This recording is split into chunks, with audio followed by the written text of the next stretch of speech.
Hello, today is August 18th, 2011.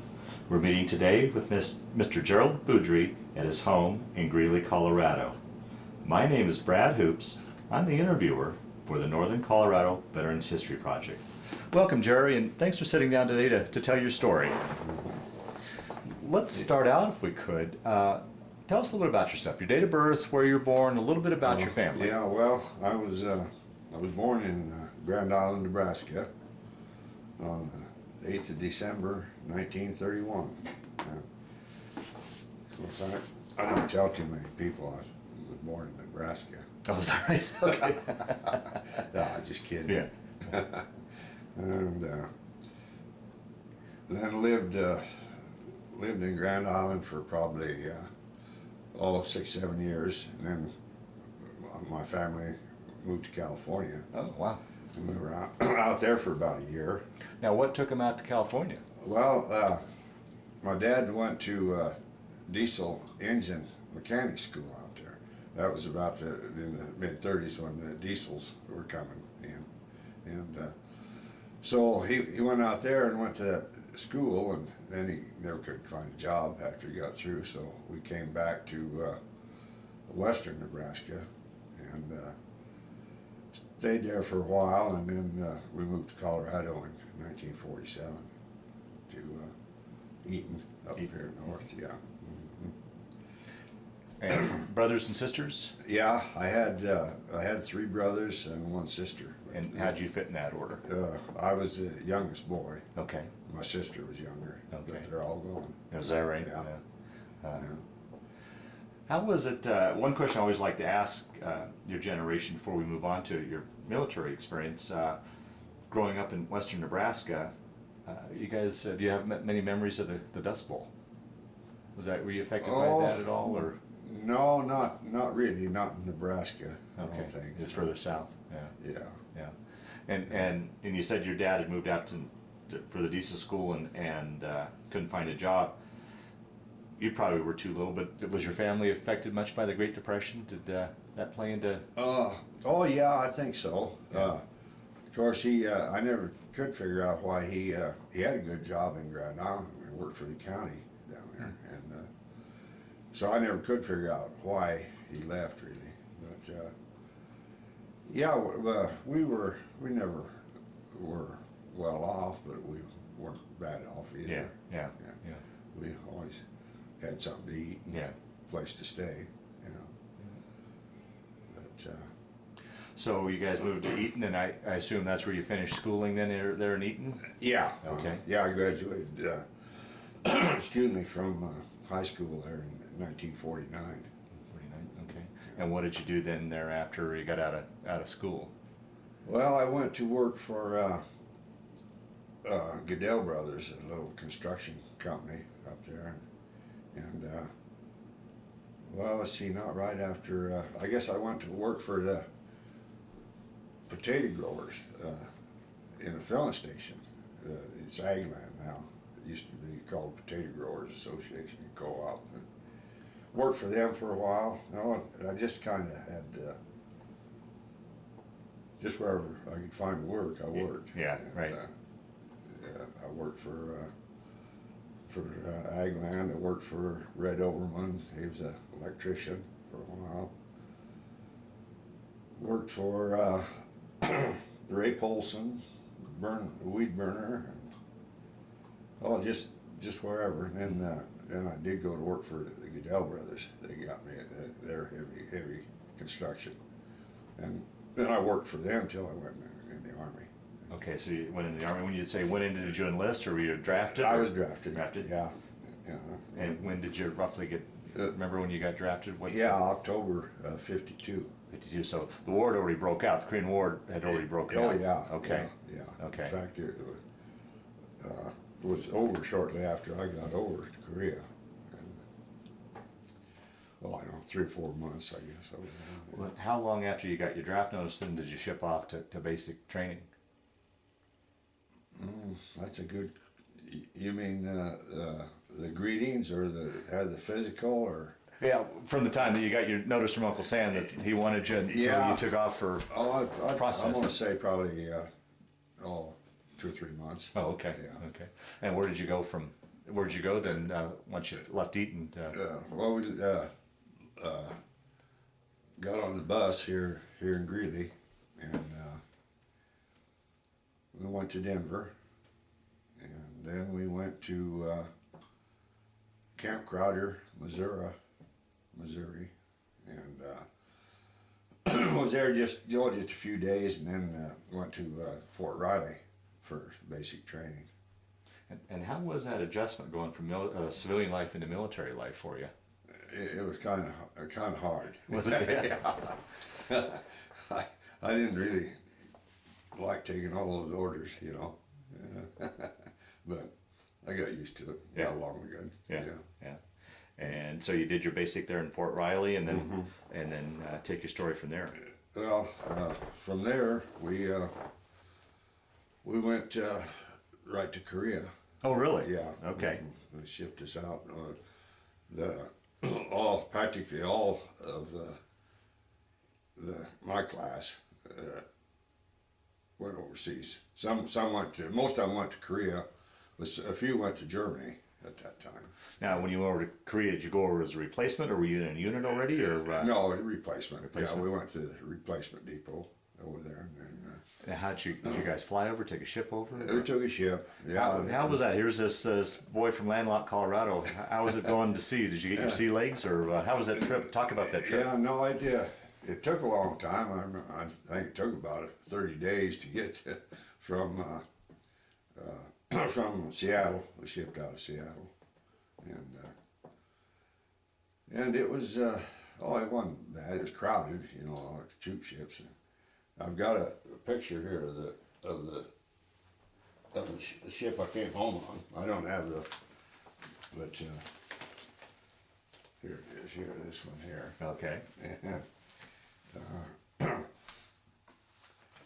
I get a kick out of it because I'm reading it now because it says gay hello given GIs. It says let's see.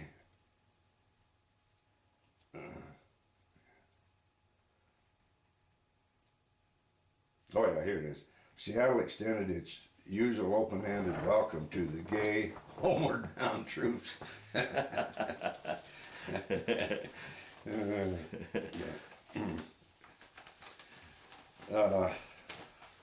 Oh yeah, and then all going over there, I forget. Just it seemed like it was about 30 days ago. We stopped at Yokohama on the way over, and then went on to Korea. What'd you do to kill the time for 30 days? Oh, that's a good question. I know we sat around on deck a lot, and I think played cards and that kind of stuff. Yeah, okay. Yeah. And we had duties. Some of not there wasn't that much to do to keep everybody. I think there's probably about 3,000 troops on that ship. So Oh boy. we I don't remember what we did for sure, but mostly just sat around and talked, played cards, Yeah. slept.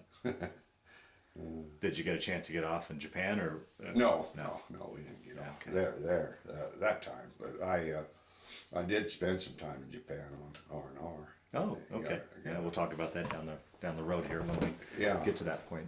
So from Yokohama then, and then where did you guys land in Korea? At Incheon. Okay. Yeah, we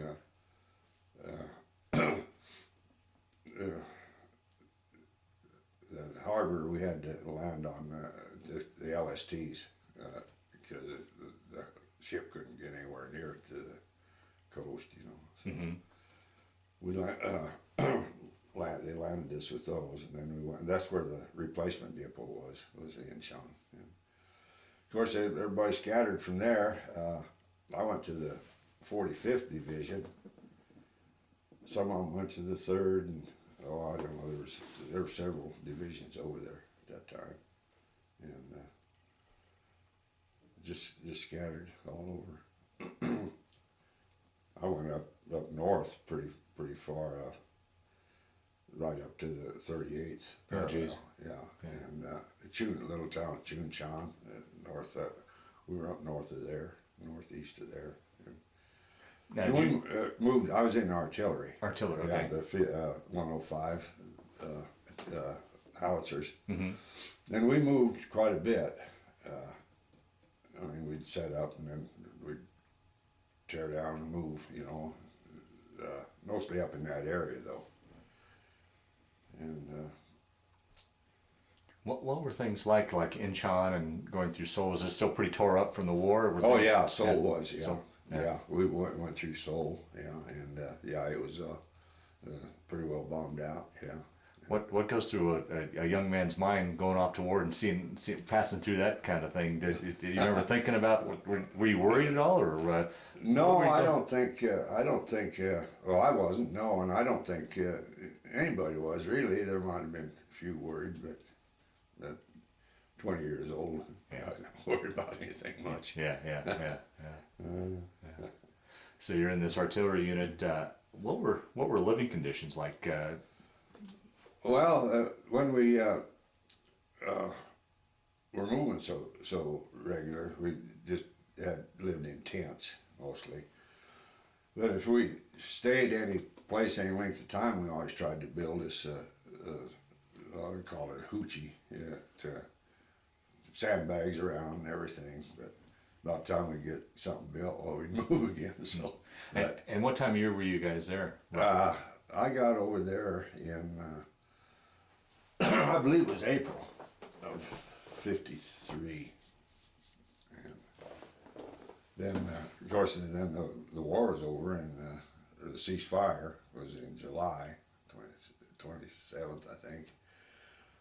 And then, of course, I didn't have enough points to rotate yet, so I had to stay there. Oh, I was there, I think about 14 months in Korea. Yeah. Then when we got back, we got out. If you had 21 months in and had been overseas so long, they just kicked us right out. You know. So that was about the size of my military career. Well, I'm going to back up and ask you a few questions about that time there. So, you guys are constantly moving around this artillery unit, right up on the front lines, and Yeah, fairly close. Yeah. We had of course, artillery battalion. They have what they call forward observers, FOs. So they have communicate with the guns with radios and wires, and that was my job. Stringing telephone lines usually up to the. so you were moving back and forth to the front line then? Yeah. Oh, geez. Yeah. What was that like? I mean, Oh, I don't know. I never faced any rifle fire, you know. But we used to get a lot of artillery shells in. oh, jeez. So we never knew when they were going to come. But Did that play on you at all? Never Some. knowing. some. I mean, I look at in previous interviews with conditions you guys are in. I mean, living out in the elements, probably not eating properly, probably not getting enough sleep, probably hygiene is questionable. Yeah, And any one of those true. things I think would knock a man down. But having the stress of war on top of that had to be. I mean, how do you think you dealt with? How'd you make it through that period? Do you think? Oh, I don't know. I guess just we were there and we had to be there and just go through it. I guess. Yeah. I don't know. Everybody's morale seemed to be pretty good all the time. There was a few guys that went kind of buggy, but most of them not. Just kind of took it as it came. Did you have much interaction with the local Korean civilians at all? Or Not a lot, no, not up there. yeah. There, in fact, there wasn't any civilians up there. We had some. Well, I shouldn't say that because there was some. Of course, we had the Korean military. We had some of them attached to us, rocks, I think they call them. And other than that, I don't remember seeing any civilians much. Maybe but no, they weren't there. And there was also multinational Army units there. Did you ever have any interaction with any other? Not a lot. Not a lot. There was. In fact, we didn't really were around anybody except our own Okay. battalion. But there was, there were some Australians there, about some of them. We just saw them, visited with them, you know. But other than that, I know we just our own outfit. Yeah, yeah. That's all we ever saw. Mm. Now, you'd mentioned that you got some R&R in Japan. How often were you guys up on the front line the whole time, or would you get pulled back for R&R, or how? And Well, they'd just take so many out of the unit and go. Of course, we had to. I can't remember where. I think it took us down to Seoul in a truck, 6x6. Then we got on an airplane there and flew to Japan. Osaka is where I went, R&R. Of course, everybody liked that. Yeah, I mean, here's this boy from Eaton, Colorado, now halfway around the world in Korea and Japan. That must have been interesting and exciting to experience that. Yeah, it was. It's a good experience. Yeah. And then, so you're back on the front lines. The armistice is announced. Was there any sort of celebration that day? Not that I recall. Anyway. Yeah. No.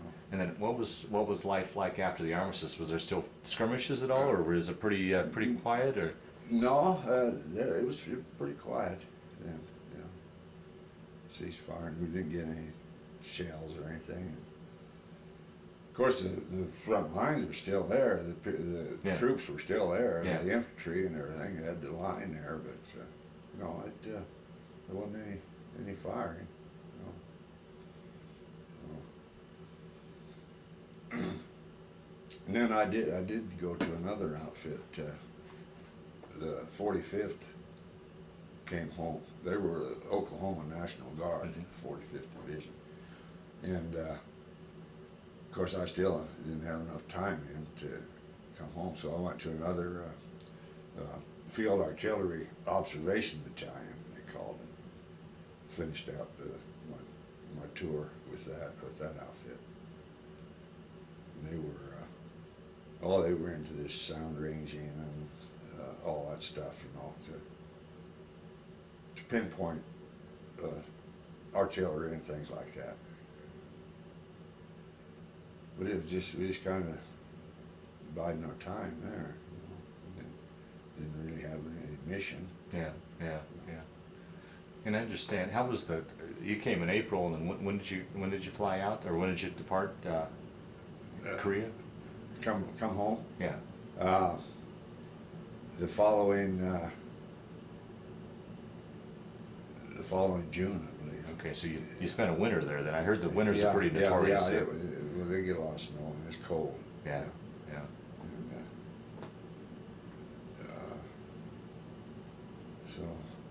So, just kind of backing up a little bit, your job when the war was still on was to run wire. I mean, after I assume wire would be destroyed with shells and stuff, and you'd have to. I had to maintain it. Yeah, and string it. Yeah, and of course that was they had radios also, which we were.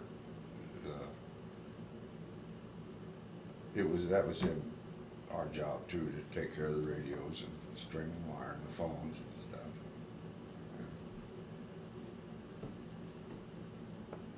Yeah, it wasn't near as sophisticated then as it is now. Yeah, right. Yeah. Everything now, Well, speaking of communications, I mean, we look at today with email and cell phones and such. How was communications with you back then as far as getting information or letters and such from home? It was just purely letters? Yeah, that's all we got, letters. And you couldn't, no, you couldn't call. Well, I guess you could call maybe from, go to the city of Seoul or someplace like that. I don't know that, but Yeah, I never yeah. did. No, there was no phone or anything. And with being up on the front lines, or was mail pretty reliable? Were they Yeah, really good? yeah, we'd get, I'd get letters. I didn't get a lot of mail either. My dad, my mother passed away when I was 15 Mm. in 47. So I'd hear from my dad once in a while, but it'd take about a week is all to get the letter over there and to get one back. Yeah, if I remember right, I think you had mail call every day. I'm not sure. Maybe not every day. And what about food? How was the food, and what did you eat? I ate a lot of rice. Yeah, a lot of. Well, it was. We were pretty well fed. So when we were set up, a lot of time we ate a lot of sea rations too. Like we couldn't get the mess tent set up and that kind of stuff, you know. But yeah, we ate pretty good. Okay. Yeah. So you get your orders to return home in June, and did you fly back, or once you take a ship? Came back on this. Oh, that's right. Yeah, I was that's right. telling you, Yeah. Uneventful journey back. Yeah, pretty much. Yeah. It didn't take us so long to come back. I don't remember, but it was still 2 or 3 weeks, I think, to come back. Some of them got to fly home. Yeah. They were, of course, that always tickled them when they got to fly home. But I don't know if there was a plane coming, I guess, and there was room on it, they could fly. But now we got on the troop ship. You said it landed in Seattle. Yeah. Yeah. Mhm. And then where'd you go there from? Were you discharged there, or where'd you No, go? no, we got on a troop train and went to Camp Carson down in Colorado Springs. Mm-hmm. Fort Carson, Mhm. you know, was Camp Carson, and that's where I got discharged. And then came back home to Eaton. Yeah, yeah, yeah. Then shortly, I was going to go to college over at A&M, CSU nowadays, but I went over. I had all the paperwork filled out and the applications and everything, but I went 2 or 3 days, and that's not for me. Yeah. So I went back to work for Goodell. Then stayed with them, I don't know, a year or two, and then I got in local 9, operating engineers union, that covered the whole state, and worked out of there the rest of my life.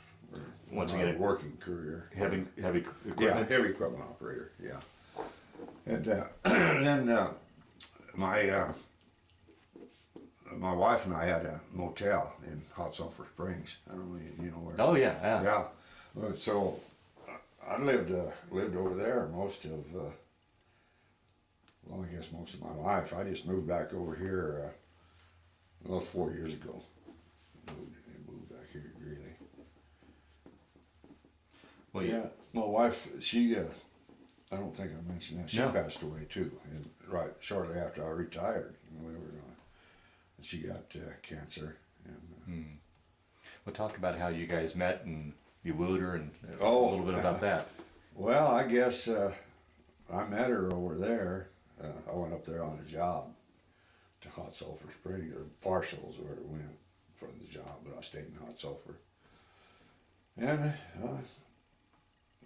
we went together quite a while before finally we got married in '65. I didn't get married till well, I was 33 years old, I guess.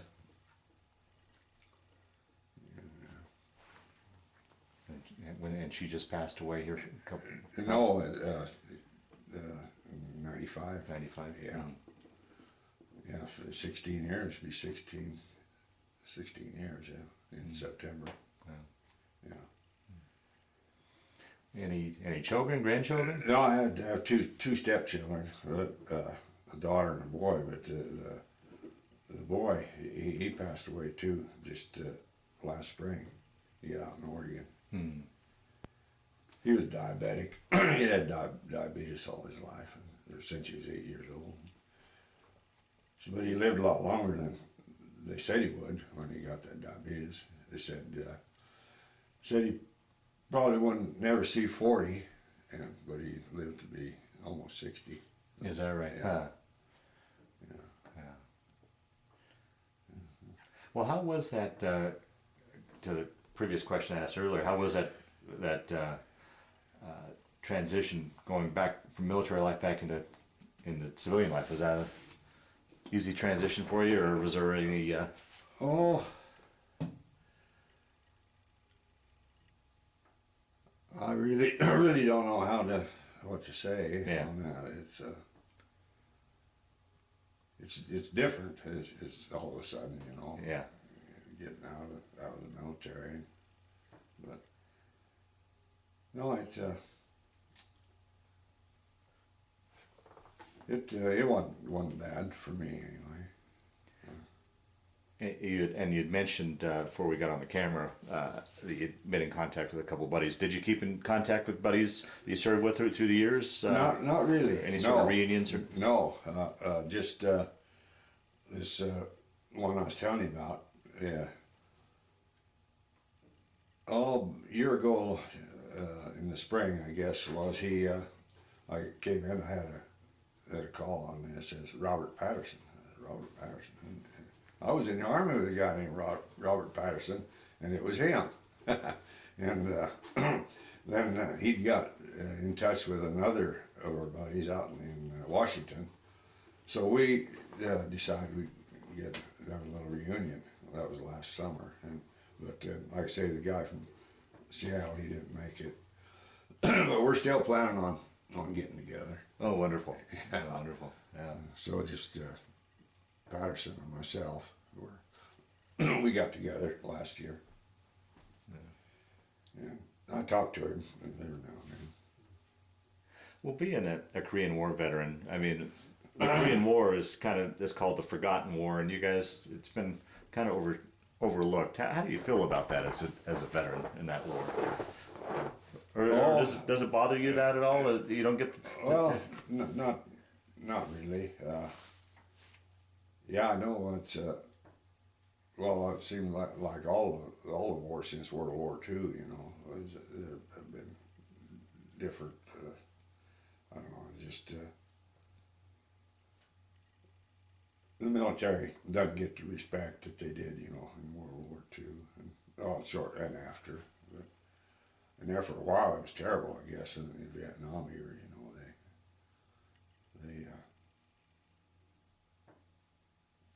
they were really unhappy, you know, because people didn't have any respect for them. Yeah. But it's kind of turning around, I think. It's going the other way. I think the military is people are more aware of the troops and things now, like that, and they get more respect. Okay, good.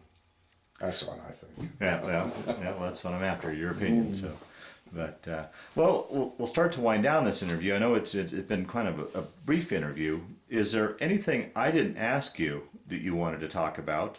Any stories that have kind of floated to the top that come to mind as we've been talking that you wanted to get out? So, hopefully we've covered your story as best we can, or do you think we've covered it? No, I'd say pretty much. Yeah. Covered it. Yeah.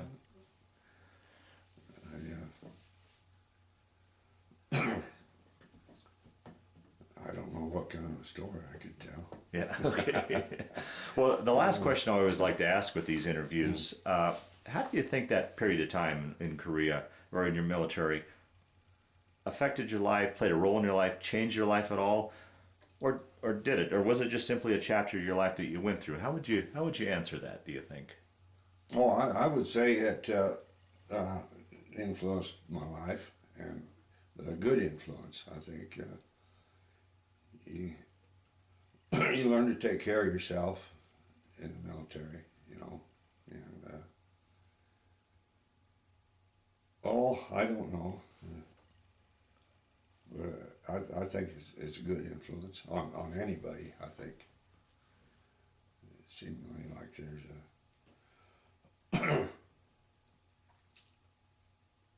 it does teach you to rely on yourself, you know, pretty much. And Yeah. keep things neat, you know, all that. But I don't know. Yeah, yeah, yeah. Well, Jerry, I want to thank you for sitting down to tell your story today, but just as importantly, I want to thank you for your service to our country. Yeah, well, thank you.